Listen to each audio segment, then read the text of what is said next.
ನಮಸ್ಕಾರ. ಹರಿ ಓಂ ಗುರುಭ್ಯೋ ನಮಃ.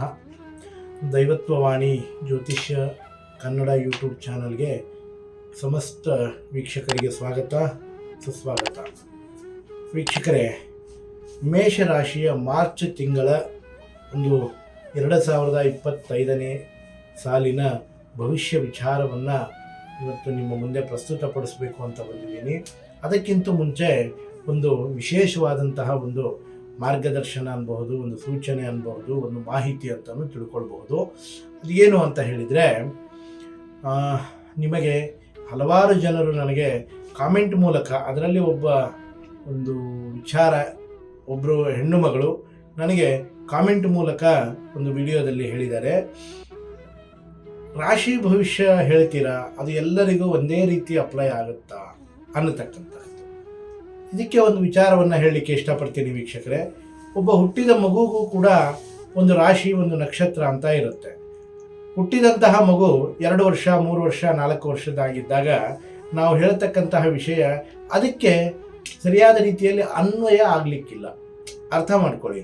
ಒಂದು ವ್ಯಾಪಾರಿಗೆ ಮೀನರಾಶಿಯಲ್ಲಿ, ಉದಾಹರಣೆಗೆ ಮೀನರಾಶಿಯಲ್ಲಿ ಜನಿಸಿರತಕ್ಕಂತಹ ಮೀನರಾಶಿಯ ಒಬ್ಬ ವ್ಯಾಪಾರಿಗೆ ಒಂದು ಲಾಭ ನಷ್ಟದ ವಿಚಾರವನ್ನು ನಾವು ಹೇಳ್ತೇವೆ. ಹಾಗಂದ ಮಾತ್ರಕ್ಕೆ 4 ವರ್ಷ 3 ವರ್ಷ 5 ವರ್ಷದಲ್ಲಿ ಇರ್ತಕ್ಕಂತಹ ಒಂದು ಮಗು ಮೀನರಾಶಿಯದಲ್ಲೇ ಹುಟ್ಟಿರುತ್ತೆ.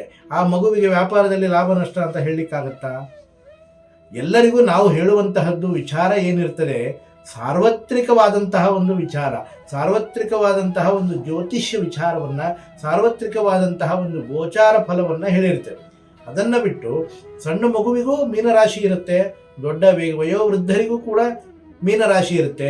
ವಯೋವೃದ್ಧರಿಗೆ ಈಗಾಗಲೇ ಆಧುನಿಕ ಪ್ರಪಂಚದ ವಿಚಾರವಾಗಿ ವಯಸ್ಸಿಗೆ ಅನುಗುಣವಾಗಿ ಅವರಿಗೆ ಮಧುಮೇಹ ಕಾಯಿಲೆ ಹೇಳಬಹುದು, ಆರೋಗ್ಯದಲ್ಲಿ ಏರುಪೇರು ಆಗಬಹುದು ಅಂತ ಒಂದು ಗೋಚಾರ ಫಲ ಬರಬಹುದು. ಅದೇ ಗೋಚಾರ ಫಲವನ್ನು ಮೀನರಾಶಿಯಲ್ಲೇ ಜನಿಸಿರ್ತಕ್ಕಂತಹ ಚಿಕ್ಕ ಒಂದು ಮಗುವಿಗೆ ಅದೇ ಅಪ್ಲೈ ಆಗುತ್ತೆ, ಅದೇ ವಿಚಾರ ಅವನಿಗೆ ಬರುತ್ತೆ ಅಂತ ಹೇಳ್ಕೊಳ್ಳೋದು ತಪ್ಪಾಗತ್ತೆ. ಅದು ಬರಲಿಕ್ಕಿಲ್ಲ. ಹಾಗಾಗಿ ನಾವು ಏನೇ ಒಂದು ರಾಶಿ ಭವಿಷ್ಯ ವಿಚಾರ, ಗೋಚಾರ ಫಲ ಏನೇ ಹೇಳಿದರೂ ಕೂಡ ಒಂದು ಸಾರ್ವತ್ರಿಕವಾದಂತಹ ವಿಚಾರ ಆಗಿರ್ತದೆ.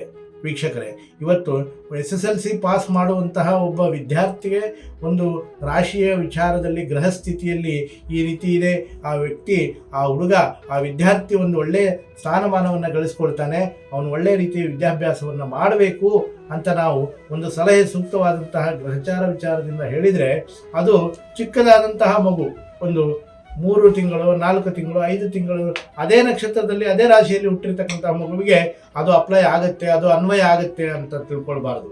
ಇಲ್ಲಿ ಜ್ಯೋತಿಷ್ಯ ಶಾಸ್ತ್ರ ಅನ್ನತಕ್ಕಂತಹ ವಿಚಾರ, ಜ್ಯೋತಿಷ್ಯ ಪ್ರಿಡಿಕ್ಷನ್ ಯಾವ ರೀತಿ ಇರುತ್ತೆ ಅಂತ ಹೇಳಿದರೆ, ಅವರವರ ಒಂದು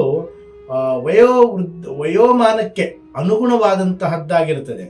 ಇವತ್ತು ಚಿಕ್ಕ ಮಗುವಿಗೂ ಒಂದೇ ರೀತಿ ಭವಿಷ್ಯ ಇರೋದಿಲ್ಲ, ಚಿಕ್ಕ ಮಗುವಿಗೂ ಒಂದೇ ರೀತಿ ಗೋಚಾರ ಫಲ ಇರೋದಿಲ್ಲ, ದೊಡ್ಡವರಿಗೂ ಒಂದು ರೀತಿಯ ಗೋಚಾರ ಫಲ ಇರೋದಿಲ್ಲ. ಅವರವರ ವಯೋಮಾನಕ್ಕೆ ಅನುಗುಣವಾಗಿ, ಅವರವರ ಒಂದು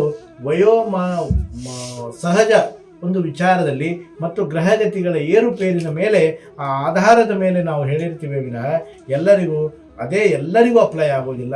ಕೆಲವೊಬ್ಬರಿಗೆ ಕೆಲವೊಂದು ಸಮಸ್ಯೆಗಳಿರುತ್ತೆ. ಆ ಸಮಸ್ಯೆಗಳ ಒಂದು ವಿಚಾರದ ಮೇಲೆ ಅದು ಒಬ್ಬೊಬ್ಬರಿಗೆ ಅನ್ವಯ ಆಗ್ತಾ ಇರ್ತದೆ ಅನ್ನುವಂತಹ ಒಂದು ಮಾಹಿತಿಯನ್ನು ನಾನು ಈ ಮೂಲಕ ತಿಳಿಸ್ತಾ, ಈಗ ಮೇಷರಾಶಿಯಲ್ಲಿ ಜನಿಸಿರ್ತಕ್ಕಂತಹವರ ಒಂದು ಮಾರ್ಚ್ ತಿಂಗಳ ಫಲಾಫಲಗಳ ಬಗ್ಗೆ ಹೇಳೋದಾದರೆ, ಗ್ರಹಗತಿಗಳ ಬದಲಾವಣೆ ಇದು ಪರ್ಟಿಕ್ಯುಲರ್ ಆಗಿ ಒಂದು ಕರಾರುವಕ್ಕಾಗಿ ಮೇಷರಾಶಿಯವರಿಗೆ ಮಾತ್ರ ಇದು ಗ್ರಹಗಳ ಒಂದು ಸ್ಥಿತಿ ಬದಲಾವಣೆ ಯಾವ ರೀತಿ ಆಗ್ತದೆ ಅನ್ನತಕ್ಕಂತಹದ್ದು ಹೇಳಿದರೆ, ಮೇಷರಾಶಿಯವರಿಗೆ ಮಾರ್ಚ್ ತಿಂಗಳ 14ನೇ ತಾರೀಕಿಗೆ ಮೀನರಾಶಿಗೆ ರವಿ ಪ್ರವೇಶ ಆಗ್ತಾನೆ. 29ನೇ ತಾರೀಕಿಗೆ ಶನಿ ಗ್ರಹನು ಕುಂಭರಾಶಿಯಿಂದ ಮೀನರಾಶಿಯ ಕಡೆಗೆ ಸಂಚಾರವನ್ನು ಮಾಡ್ತಾನೆ. ಮೇಷರಾಶಿಯವರಿಗೆ ಸಾಡೆ ಸಾತಿ ಈಗೇನೋ ಆರಂಭ ಆಗಿಬಿಡುತ್ತದೆ, ಸಾಡೆ ಸಾತಿ ಆಗುತ್ತದೆ ಅಂತ ಹೇಳಿ ಇದೇ ಒಂದು ತಿಂಗಳಲ್ಲಿ ಸಾಡೆ ಸಾತಿ ಶುರು ಆಗುತ್ತೆ. ಇನ್ನು ರವಿ, ಬುಧ, ಶುಕ್ರ ಮತ್ತು ರಾಹು ಚತುರ್ಥ ಗ್ರಹಗಳು ಒಂದೇ ಮನೆಯಲ್ಲಿ ಪ್ರವೇಶವನ್ನು ಮಾಡ್ತವೆ. ಅದು ಮೇಷರಾಶಿಯಿಂದ 12ನೇ ಮನೆಯಲ್ಲಿ ಒಂದೇ ಮನೆಯಲ್ಲಿ ಈ 4 ಗ್ರಹಗತಿಗಳ ಒಂದು ಸಂಚಾರ ಇರ್ತದೆ. 2ನೇ ಸ್ಥಾನದಲ್ಲಿ ಗುರು ಸಂಚಾರ ಇರ್ತದೆ. 3ನೇ ಸ್ಥಾನದಲ್ಲಿ ವಕ್ರಿಯಾಗಿ ಕುಜ ಅಂದರೆ ರಾಶ್ಯಾಧಿಪತಿ ಆಗಿರುವಂತಹ ಕುಜ ನಿಮಗೆ ಬಂದಿರ್ತಾನೆ.